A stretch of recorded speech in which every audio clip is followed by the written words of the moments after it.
Good evening, children. Now, how are you? I hope आप सब अच्छे हो. Now, today we are going to learn about SI, means simple interest. सबसे पहले हम ये देखते हैं सिंपल इंटरेस्ट है क्या. Knowledge basic to advance. Simple interest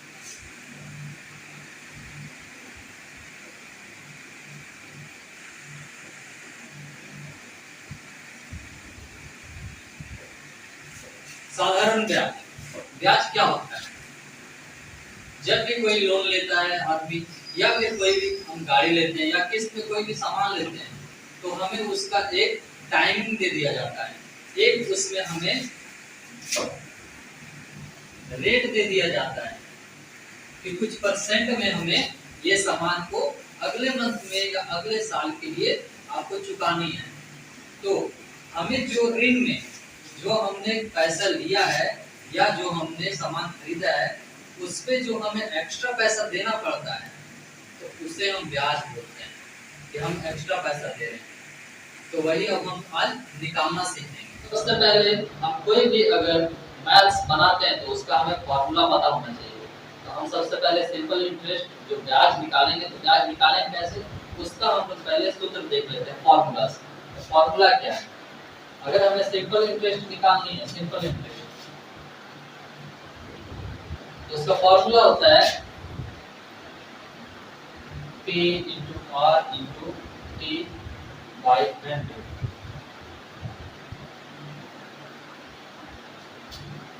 T equal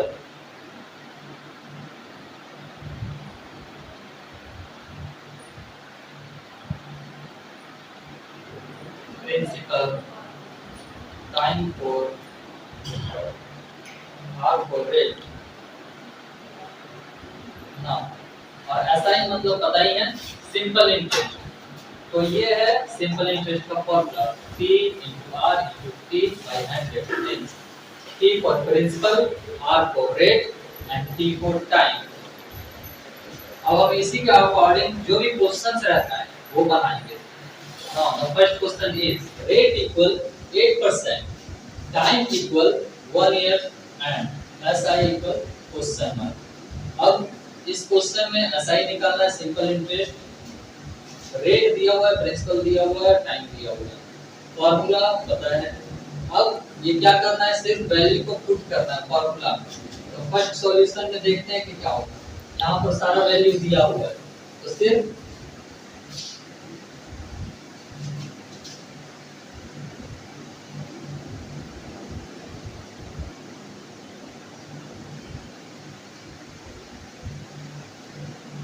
put the value and get the answer. Okay, now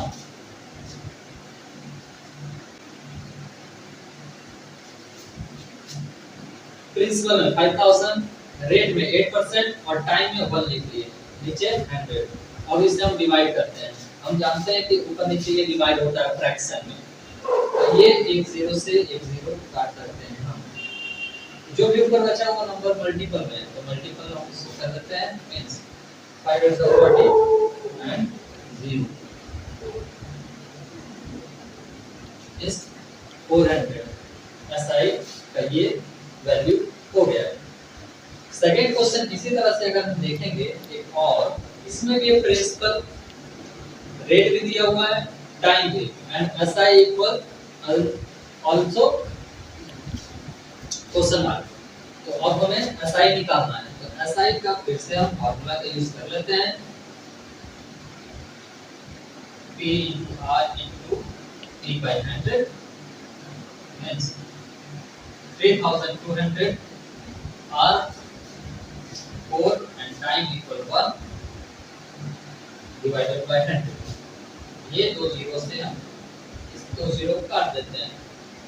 अब इसे हम डिवाइड जो हो चुका है तो ये अब मल्टीपल में है तो मल्टीपल कर सकते हैं इसको. तो मल्टीपल कर लेते हैं 4 से. तो 4 से 2 को मल्टीपल करते हैं. 4 2 से 8 हो गया. 4 से 3 को करते हैं. 4 से 12 हो गया. That is the answer. Simple interest का ये लास्ट क्वेश्चन जो है वो आपके लिए. ये क्वेश्चन आप अब बनाइए. नेक्स्ट क्वेश्चन अब देखते हैं क्या है. Now in this question principal, rate and time, but not SI and not A for amount. एक और यहाँ पर हम आ गया, यहाँ पर सिर्फ ये देखे थे, लेकिन इस पर A भी आ गया. A means amount. Amount. Now, what is the formula of amount? Amount equal principal plus SI. Amount निकालना है तो प्रिंसिपल और एसआई को दोनों को ऐड कर देंगे. तो ये क्वेश्चन में देख लीजिए कि अमाउंट निकालना है तो आपको प्रिंसिपल और इंटरेस्ट दोनों चाहिए. तो इसके लिए सबसे पहले आपको सिंपल इंटरेस्ट निकालना होगा. जब ये निकल जाएगा तो सिंपल इंटरेस्ट यहाँ बैठा दे देना है और प्रिंसिपल को यहाँ पर दोनों का ऐड कर देंगे तो अमाउंट भी निकल जाएगा. Now the third question is first of all simple interest and then go for amount. Okay. Now the next question is, first, a person deposit rupees 25,000 in a firm whose pays an interest at the rate of 20% per annum.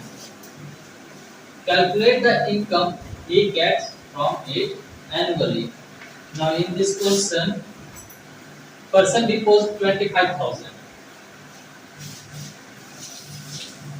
ये amount में ये rupees है. Rupees जो रहता है वो principal रहता है. प्रिंसिपल कहते हैं उसे P. तो 25,000 दिया हुआ है P. Now in a firm who pay interest at the rate of यहाँ रेट भी दिया हुआ है. Now the rate equal 20% per annum. per annum मतलब कि हर एक साल करते जाएंगे काम. ठीक है, मतलब कि एक के बाद एक, दूसरा, तीसरा, हर साल. तो टाइम में हम देखते हैं कि एक ही टाइम दिया हुआ है. Calculate the income he gets from it annually. और हमें बताना है कि पूरे साल के बाद इसे कितना और करना होगा. इसका पूरा अमाउंट कितना हो जाता है पूरे साल के बाद. तो पूरे साल के बाद तो हमें ये सिंपल इंटरेस्ट ही निकालना होगा. क्योंकि इंटरेस्ट का बात हो गया तो सिंपल इंटरेस्ट को निकालना होगा. फॉर्मूला बता देते हैं.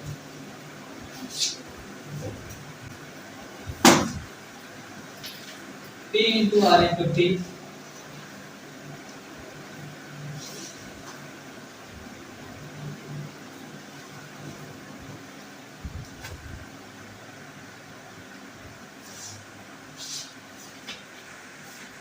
Now we know that denominator and numerator number divided on each other.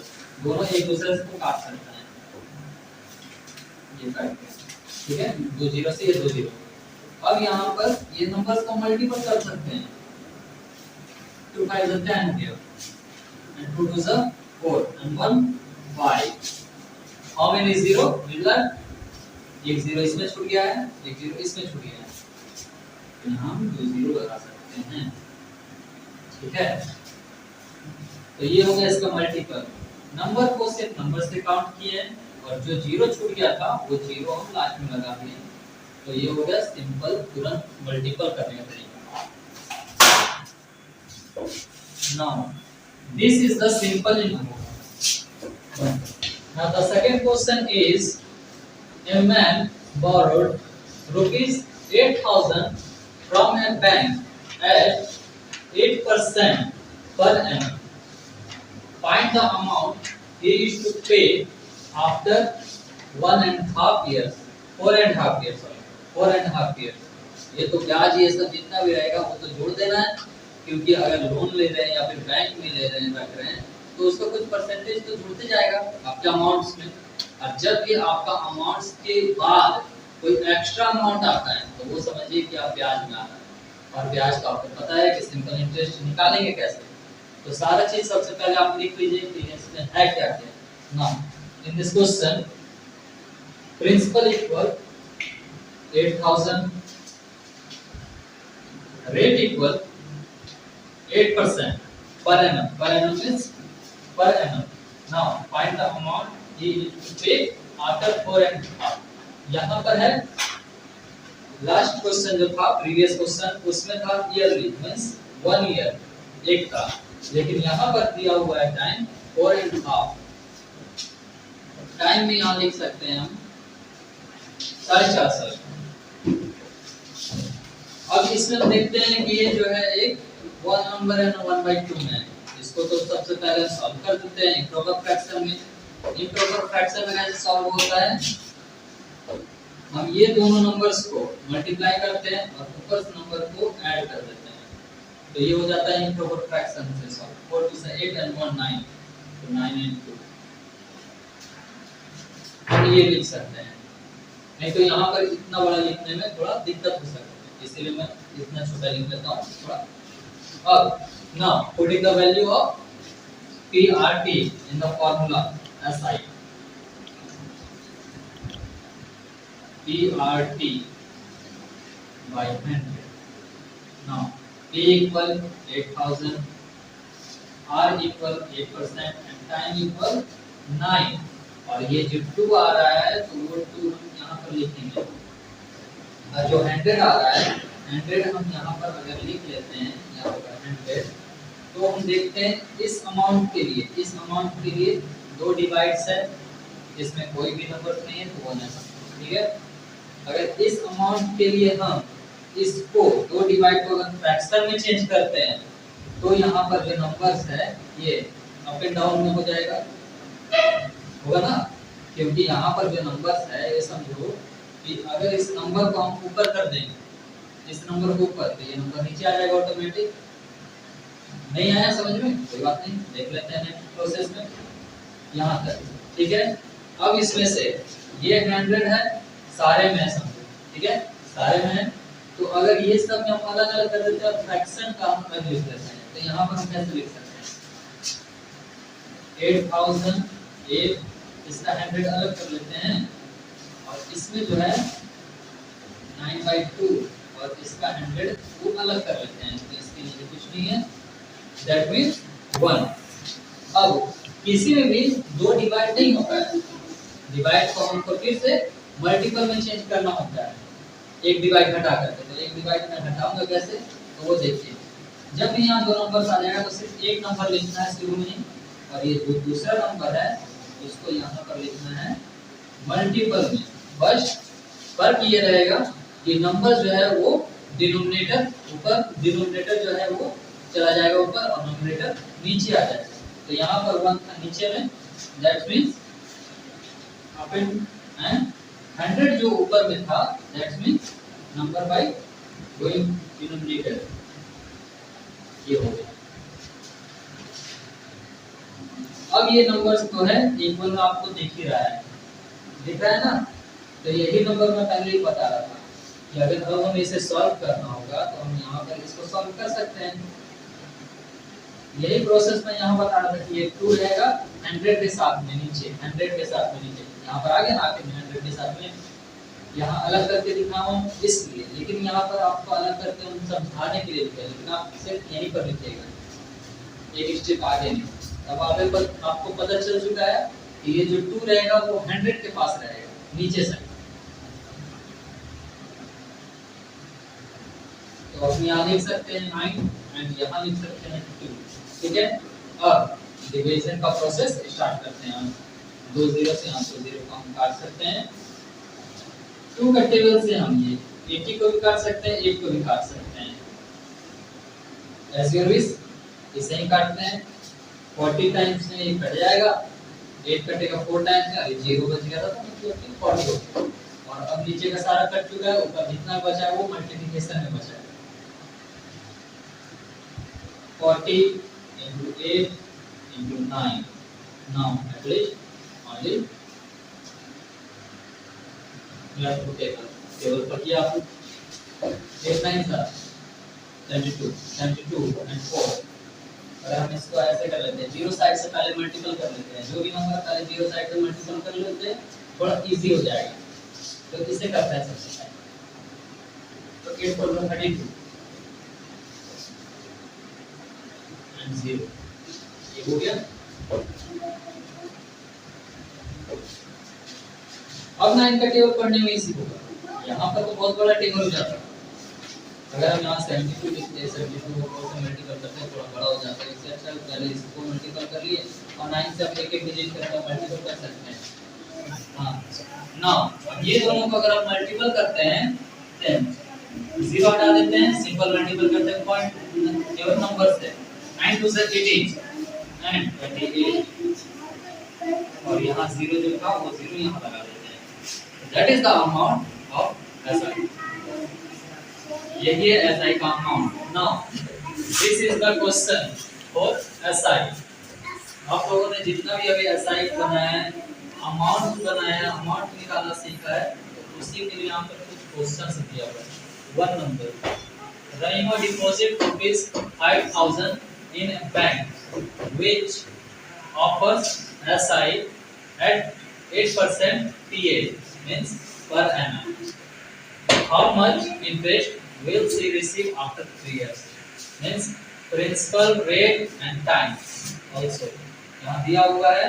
That means SI का फॉर्मूला यूज होगा। यहाँ पर दिया principal, rate, time, SI and amount. अब अगर हमें SI और अमाउंट दोनों निकालना, तो यहाँ पर दिया हुआ है SI और अमाउंट का formula, amount equal SI plus principal. अगर हमें अमाउंट चाहिए तो हमें SI भी होना चाहिए, तब जाकर के हम दोनों को ऐड करेंगे, लेकिन यहाँ तो SI भी नहीं है, तो हमें सबसे पहले अमाउंट निकालने से पहले SI निकालना होगा। SI का फॉर्मूला तो पता है, PRT/100, तो इसे सबसे पहले निकालना होगा, उसके बाद now the next process is amount. इसमें